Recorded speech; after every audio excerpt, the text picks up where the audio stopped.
Bonjour à tous, j'espère que vous allez bien. Je suis très heureux de vous retrouver pour ce 109e numéro du podcast Entre deux mondes. Podcast qui fait le lien entre notre monde incarné sur Terre et ce monde invisible, ou plutôt devrais-je dire ces mondes invisibles, l'invisible sous toutes ses formes qu'on imagine de loin, alors qu'en fait il est à nos côtés et en nous à chaque instant.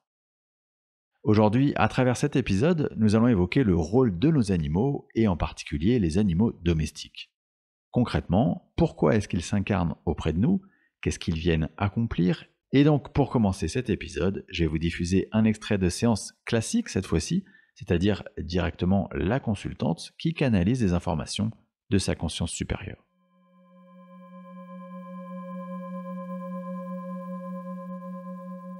Est-ce qu'on peut comprendre maintenant, quel est le lien, qu'est-ce qu'il y a derrière le lien, l'empathie et qu'elle ressent auprès des animaux?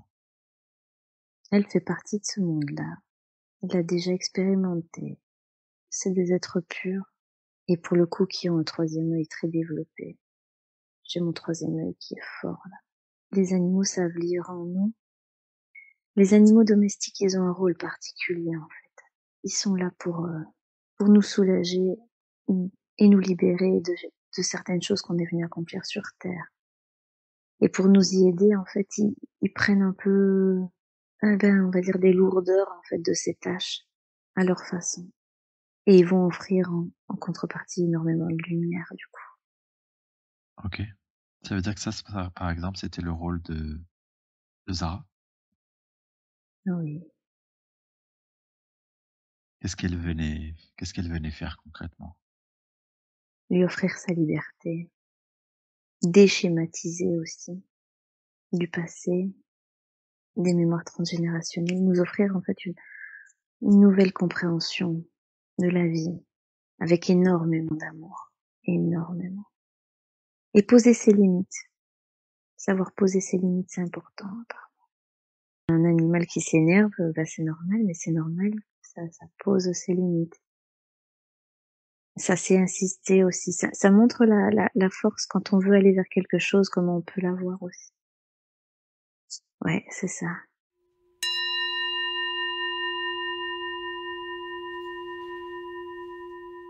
Alors quand on parle des animaux et de leur incarnation, il y a souvent des idées reçues qui y sont associées. Et j'aimerais commencer par les aborder. La première idée consiste à s'imaginer les animaux comme des âmes moins expérimentées que nous qui nous sommes incarnés en tant qu'humains. Eh bien, au risque de déplaire à certains ou de plaire à d'autres, il y a énormément de cas particuliers. Donc, on ne peut, à mon sens, en aucun cas, affirmer que l'âme d'un animal est moins expérimentée que celle d'un humain.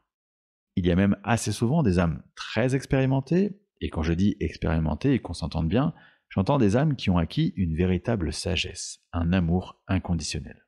Eh bien, sachez qu'il y a de ces âmes qui viennent s'incarner à nos côtés en tant qu'animal, et en particulier dans ce qu'on nomme les animaux domestiques. Et si ces âmes-là, elles viennent à nos côtés, c'est pour des raisons bien précises. Elles ont des contrats d'âme très spécifiques, comme c'est le cas dans l'extrait que vous venez d'entendre. Souvent, ces animaux, ils arrivent dans votre vie dans une période très particulière qui peut être une période de transformation ou une période de deuil, une période compliquée pour tout un tas de raisons. Eh bien, chacun de ces animaux possède un contrat d'âme avec ses protecteurs. Dans le cas que vous venez d'entendre, ce chat, ou plutôt en l'occurrence cette chatte, elle est venue dans la vie de sa protectrice dans une période clé de sa vie. Un moment où elle devait s'affirmer vis-à-vis de sa famille et du monde. Et concrètement, un événement particulier en lien avec ce chat a été le déclencheur d'un conflit familial qui a abouti à une immense prise de conscience et une libération totale de la consultante de ses chaînes familiales, des schémas enfermants desquels elle n'avait jamais pu sortir. Plus tard dans sa vie, il était écrit que cette personne devrait aussi vivre une expérience marquante, douloureuse, celle du cancer du sein. Et ce cancer du sein, c'était une épreuve de libération des femmes de sa lignée. Toujours dans cette notion d'affirmation de soi, d'affirmation de sa valeur.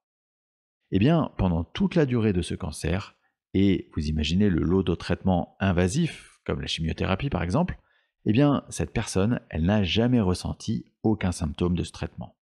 Alors qu'en parallèle, cette chatte, elle semblait prendre ces symptômes en vomissant énormément. Cette chatte finira par repartir dans l'au-delà au moment même où sa protectrice terminait ce chapitre clé de sa vie. De manière générale, les animaux domestiques qui nous entourent ont aussi un rôle que je vais qualifier d'énergétique.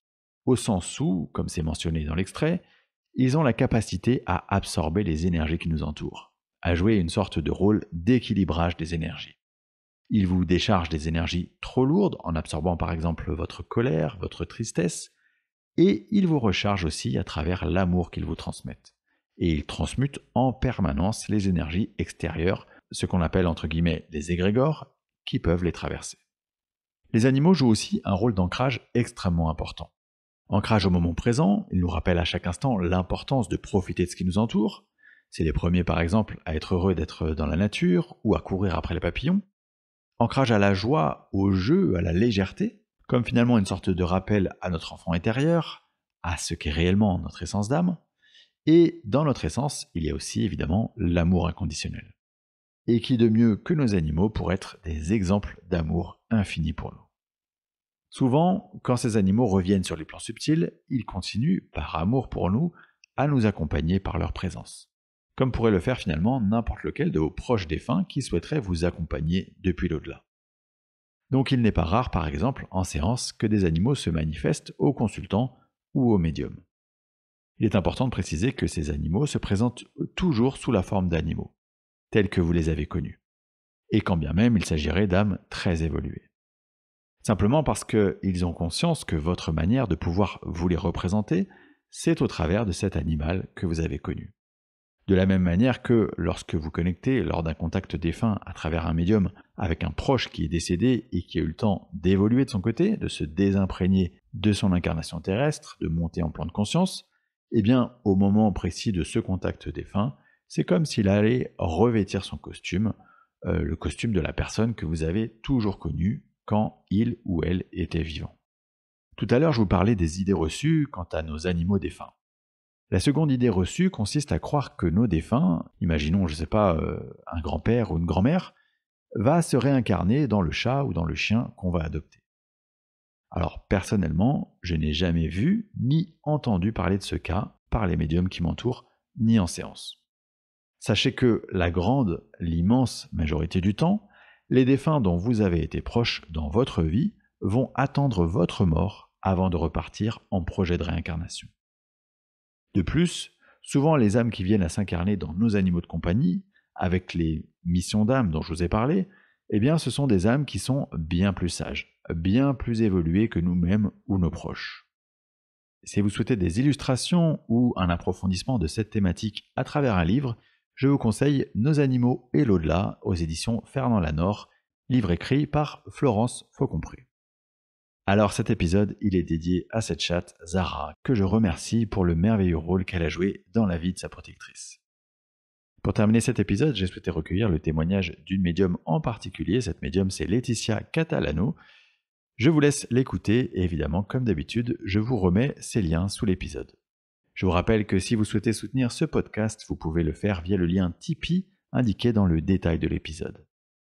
Quant à moi, je vous remercie infiniment pour votre écoute fidèle, comme d'habitude, et je vous dis à très vite pour le prochain numéro du podcast, prochain numéro qui parlera des HPI, des HPE et de leur lien au monde subtil.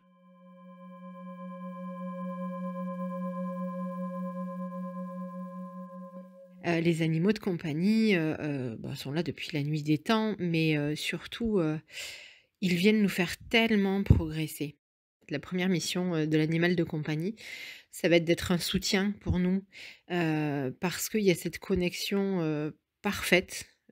L'animal de compagnie, normalement, ne parle pas, ne s'exprime pas dans notre langage à nous, et pourtant nous comprend merveilleusement bien.